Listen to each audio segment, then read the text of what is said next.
Hello and welcome to the Green Canary. Today on the show, we're going to be talking about cash for koalas. We're going to be talking about what's current with electric vehicles. I'm so sorry. I'm so sorry about that. All right, I'll move on. And we're going to be talking about how our genes, not our blue genes, but how our genetics affect our love of the great outdoors. And much, much more. I've actually just been in the great outdoors. I was in Kosciuszko National Park. Where were you all weekend, Elfy? Hi. Where was I? I was down the south coast of New South Wales in Currong. It was absolutely beautiful. Fantastic. I know. Take me back. I just want to nap on the beach for another week. Yeah, well, look, I'm not going to let you. I'm going to make you do a podcast here. But before we get into some of the news stories and others that we just mentioned, I want to play you a little sound, a little special sound of the Australian bush. All right.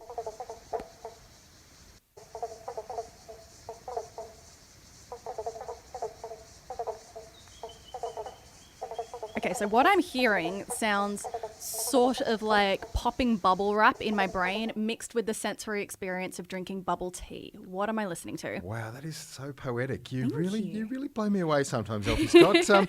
You're listening to the Pobblebonk frog. It's called the Pobblebonk frog. It is onomatopoeia at its finest, meaning, you know, a word that sounds like the thing that it sounds that it is. Pobblebonk, pobblebonk, pobblebonk.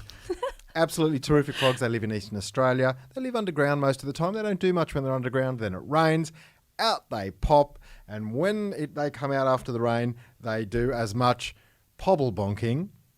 Whole word is very important there. There is as much pobblebonking as possible. Well, I'm sure they could be doing a lot of bonking as well, to be honest. You went there. I did. Why not? All right. So let's get into it. Our top story of the week. The Greens have said that they would demand an immediate moratorium on all new coal, oil and gas projects in return for supporting Labor if the federal election leads to a hung parliament.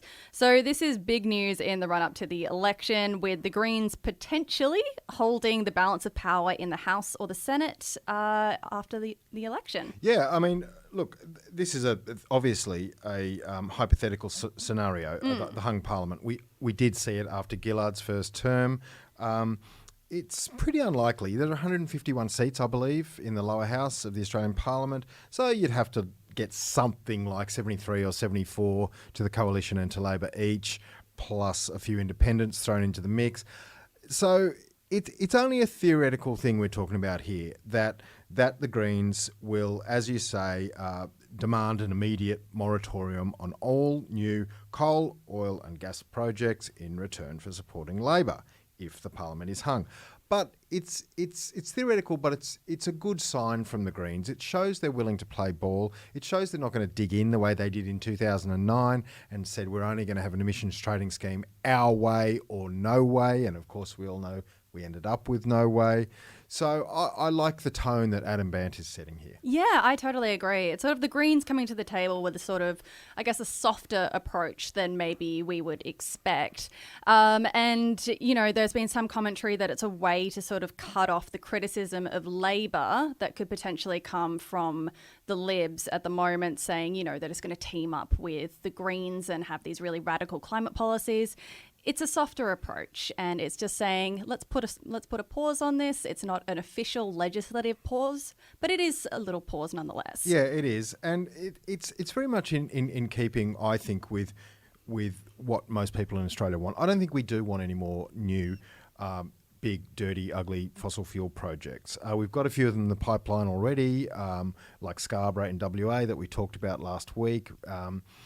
I don't think the Australian public wants any more. The Greens know that. The Greens have, of course, very aggressive emissions reductions targets, much more aggressive than Labor or the government, the coalition government we have now. And the only way they can really meet those is to put a complete stop on new fossil fuel projects. But they've couched it in terms that are reasonably palatable. And as I say, I think the vibe's about right on this one. Yeah, totally. I agree. And, you know, this is all happening in the context of the run-up to a federal election that people are saying more and more is going to be dictated by climate policy. They've said that before. We've heard it. But we will be seeing that in the future. Who knows? We will. But let's talk about our next story of the week. So the federal government has announced a pledge for a $50 million cash injection to improve the protection and recovery of koalas. This was announced this week when Scott Morrison went to a zoo, and there's obvious video of him holding a koala. Scotty it's a from bloody marketing opportunity, was, isn't it? doing some of his best marketing work there, wasn't he? But, yeah. And this is, look, in a sense it's terrific, and in a sense it is marketing. Last week, $1 billion for the reef. This week, 50 for koalas. He's not out there funding wetlands or... we love wetlands. We love wetlands here at the Green Canary. We interviewed wetland specialist Matt Herring in wetlands. But they're not sexy, are they? They're not sexy. Although, now that I say it out loud, wetlands. Hello. But I'll tell you what is sexy. I'll tell you what is absolutely, front of people's minds when they think the environment. They think the Great Barrier Reef. They throw $1 billion at the reef. That billion may or may not do much, but they threw $1 billion at the reef. They've thrown $50 million at koalas. The $50 million includes $20 million for health and habitat protection projects. It includes $10 million for community activities such as habitat restoration. It includes $10 million for a koala monitoring program because we need to monitor the koalas. Got to count them, baby. But you spoke to someone who's all over this week, didn't you, Elfy? Yeah, totally. So, there is the argument that the cash is a great thing, but conservationists are also arguing that it's basically not enough. So I spoke to Alexia Wellbeloved, who's a senior campaign manager at the Humane Society International, and here's what she had to say about it. What are the real problems that koalas are facing on the ground in Australia and the biggest issues that are threatening them as a species? One of the biggest problems is the destruction of their habitat. So trees and bushland where they live are being knocked down, particularly in high growth areas like southeast Queensland, down the eastern seaboard, in favour of housing development and development generally. So they've just got less and less places to live, and that's a real trouble. There's lots of other things that are not assisting with their recovery, such as diseases such as chlamydia and things like that. But habitat destruction is pretty much up there as the top issue. Yeah, sure. And does cash like this actually address that problem? I noticed that there does seem to be some allotted money for habitat protection, but is that enough in your opinion? Well, look, money is always going to be helpful, of course, right? Because we do need to restore habitat, which is what this money is going to. We do need to understand where our koalas are and how we can help them to recover. But at the same time, if habitat's still being destroyed whilst money's going into recovering habitat, we're just always going to be behind the 8 ball. So what we need to do is actually strengthen our environmental laws, stop that destruction of habitat, really put a ring around those places where koalas live and breed, and say, right, we are not going to touch this habitat, even if it's prime development location. We're going to preserve that habitat as protect it strictly. And then also put money into recovery and look at how we can make sure there's some good joined up habitat for them. So we need to be doing both. So absolutely, money is always welcome, but at the moment we're not stopping that destruction. And of course, things like climate change are also going to be impacting the koala. Their range could be changing. They're going to like any other animal, they're going to be impacted by the effects of climate change. So we need to take all that into account. So that was me speaking to Alexia Wellbeloved, who's the Senior Campaign Manager at Humane Society International. So, yeah, like she said there are a couple of issues facing the koalas. There's a lack of habitat, there's rampant chlamydia, and climate change. Actually, now that I say that out loud, those are the problems facing my generation too. I don't want to know about that. Anyway. I'm glad I'm my generation, though, if that's true. But Elfy, if... Just to pick up on one point that Alexia made, and this throws to the $50 million that the federal government's putting towards koalas in the first place. She spoke about habitat and the need to put a ring around koala habitat, and that's actually a state government issue. I think one of the problems with koalas, and that's been demonstrated again and again in New South Wales, is, to use just one example, that property developers are given too free rein by state governments. There's housing development out in Campbelltown, where 1,700 houses are currently being built, residences in an area that encroaches upon koala habitat. Right. How okay. that was greenlit, we will never know. Land clearing has taken place on private properties that bulldozes trees in which koalas lived. John Barilaro, before he left as Deputy Premier of New South Wales, set a terrible tone there. He called them tree rats. This problem with not enough koala habitat sort of has started and ended at state level. So it's great the feds are chiming in, but I think we need some state protection as well. Yeah, 100%. We need to see that big sort of comprehensive combined effort to really bring them back from the brink. Indeed. All but we also need this is me trying to do a segue. It's beautiful. I love it. I want to see what happens here. Let's see where we go. We just need a combined effort, don't we, Elfy, to make electric vehicles more accessible to all Australians. Oh, yeah, there it is. Yeah, That's it a was segue. close. That was a close. But look, we're talking about a story that came out this week in the Guardian Australia that did say that electric vehicles, they now make up almost 2% of the new car market. This is not a huge rise, and the number is something like 11% in Western Europe. But we sold, a lot more were sold last year, weren't they? Yeah, totally. So let's jump back to 2020. I believe there were 6,900 electric vehicles sold that year. And then last year, that figure jumped to over 20,000. So, I mean, yes, it is still a small percentage of the greater market share of cars, but it's still a massive, it's a massive leap in those sales. It's coming. And again, there's a state and federal issue here. People like the CEO of the Electric Vehicle Council of Australia have said that the government are providing too many barriers. We've talked on this podcast about how, for example, the ACT government has provided interest-free loans for people who want to buy electric cars. It's absolutely the states that are paving the way to electric vehicles becoming more commonplace. But I think we need all sorts of reforms at all sorts of levels because they're still too expensive, aren't they? Oh my God. Yeah. Okay. So the current most affordable model is an MG ZS, and that still costs $44,000, which is approximately $40,000 more than I would ever want to spend on a car. Let's be honest. That is a lot. And one of the things that they're saying is if we can get government fleets as EVs, what typically happens with government fleet vehicles is after a few years they become used cars that people trust because they've been serviced properly and so on. Yeah, right. So okay. we need them in areas like that so that people can buy them used. They don't have to pay for a new car. And then down the track, I mean, this is a little bit tangential, but to me it's always interesting. How are you going to charge your electric vehicle? We need a lot more charging stations. Yeah, the infrastructure needs to be there. At the moment, if you charge it at home, well, you need to have a garage. So you don't need just to own a car that's expensive to buy. You need to own a home. Have a house that has a garage on it. And so these are all evolving questions, and we're a bit behind the eight ball. But it's good to see these figures this week showing we are now up to 2% of the market. One in 50 cars in Australia is electric. We're getting there. Slowly. Yeah, and I think a lot of people are keen. They're just waiting for the signals from the government that this is going to be a financially viable option. Yeah, okay. So, look, let's move on to some little things. We call this section mulch, just little bits of clippings, bit of green this, a bit of green that, and I'm going to talk about a bit of greenflation. Now, okay, what is greenflation, and?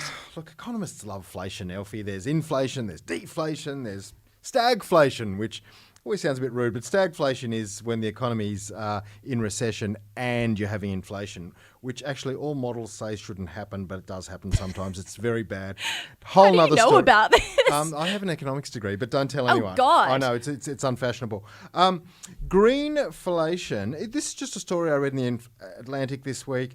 It's not an uplifting story. It's quite a deflating story. Well done. Yeah, thank you very much. But basically, we talked about coffee last week. We talked about the fact that coffee is in trouble as a crop. Climate is starting to change in areas where coffee is grown, starting to make to point towards coffee being more scarce, growable in fewer areas. That will send prices up. classic example right there of greenflation. It's happening across the world. That's what this article talks about. It's happening where wheat crops fail due to a drought. It's happening with fossil fuel. It's happening with resources like timber in forests that are being affected by fires and other things. So greenflation is a thing, not an uplifting article I read in The Atlantic.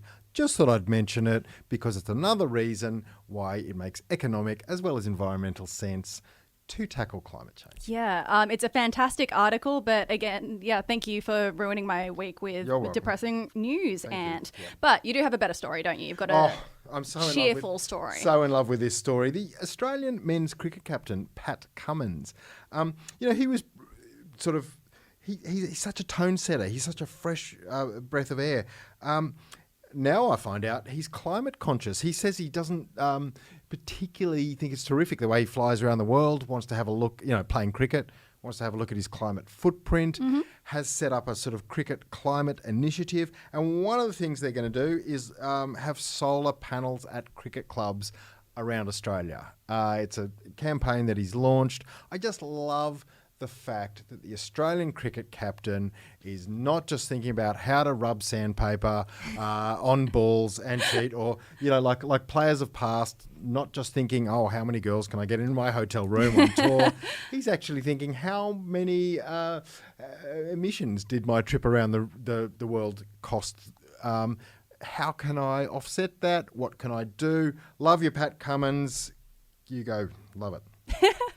Yeah, I mean, what a good egg. And honestly, the past couple of weeks with sports and climate news, we're getting into a bit of a niche here, aren't we? Yeah, we are. But climate and sport is one of the biggest forces of pop culture. And that's why, as we discussed last week, not terrific that Gina Reinhardt and Hancock Prospecting are sponsoring the Olympic team. Just not terrific. Yeah. Is terrific that Tennis Australia said ta-ta, bye-bye to Santos. And it is terrific that Pat Cummins is setting a green tone in Australian cricket. Love it. Okay, so now I have a couple of studies for you, and I'm going to start off with my depressing one of the week. So this is a new study that has found that coral reefs are suffering under climate change worse than expected. So these researchers looked at coral reefs around the world and found that at 1.5 degrees of warming, which I'm sure we all know we're barreling towards, and we're probably going to hit within the next 10 years, 99% of reefs will be stuck in this cycle of heat waves and they're not going to be able to recover. So that contradicts a 2018 IPCC report that said that at 1.5 degrees of warming, about 70 to 90% of coral would die out. It's actually a lot more grim than that. So we've gone up from 70 to 90 to 99%. I mean, there was this school of thought that some reefs would be immune to it. Some reefs live or exist next to areas where there are frequent upwellings of cool water from nearby oceanic trenches. Other areas have coral that can be resistant to warmer waters. But yeah, this latest very depressing report that you've unearthed says that forget it, we've got to tackle climate change. Seems to be the bottom line for everything. Luckily, we're about to profile some people on Green Canary Podcast who are trying to do just that. And lastly, Elfy, you and I both went to the great outdoors this weekend. Yeah. I went to Kosciuszko National Park, as mentioned. I love my mountains and my mountain streams. You went to coastal regions. You love your beaches and your coast. I do. I can't get enough of it. What have you got? What's this study telling us about people who go to the outdoors? All right. So this study has found that genes seem to play a role in people's connection to nature. So it was a team of researchers and they looked at the variation in people's sort of feelings of spiritual and emotional connectedness to nature. And they found that there does seem to be a genetic difference between people. They looked at over 1,000 pairs of twins and they found that identical twins are much more similar to each other in the strength of their connection to nature than non-identical twins are. Well, look, and I reckon that's interesting. I mean, isn't it sweet? It is. That, some people have more of a propensity to seek their happy place in nature. But I've got a bit of a sort of theory that anyone can make nature their happy place. You need to take them there. You need to show them it. If nature is not there. I've taken people bushwalking before, overnight and said, hey, look at this, and explained the landscape to them. And it does change people. I think it's like when you go overseas, you become a lot less xenophobic. And I think everyone should be taken to the outdoors, whether they have this genetic propensity towards it or not, and the world would be a better place. I agree, Anne. And honestly, your passion for the outdoors is infectious. Anybody could get it off you. Thank you. All right. So before we wrap up this episode, as always, we would like to pay our respects to the traditional custodians of the land on which we're recording today, the Gadigal people of the Eora Nation. We'd like to pay our respects to their elders past, present and future, as well as extend that respect to any Aboriginal and Torres Strait Islander people here today. That's very well said. Thank you. And I would just like to remind all of our listeners that I'm writing a podcast. Oh, no, I'm not. I'm doing a podcast right now. I'm writing, As we speak. Indeed. It is happening now. I'm writing a newsletter. I'm going to be doing that later tonight and tomorrow. We send a weekly Green Canary newsletter. Some of the stuff in the newsletter is what we've talked about in the potty. There's also some other stuff. And it's really just another level of green news that I hope you all get around. So you can email us at hello@thegreencanary.co, just .co. Had about 10 people stick their names on the list last week. Thank you for that. Welcome to the newsletter. And don't forget you can chat to us on social media as well. We are at Green Canary Pod on Twitter. We are at Green Canary Media on Instagram. We're even chirpier there than we are here in the studio, I think, Elfy, and I might be all chirped out this week. Yeah. All right. Well, we will see everybody next week with all of the environmental news that you need to know. Bye. See you then. Bye.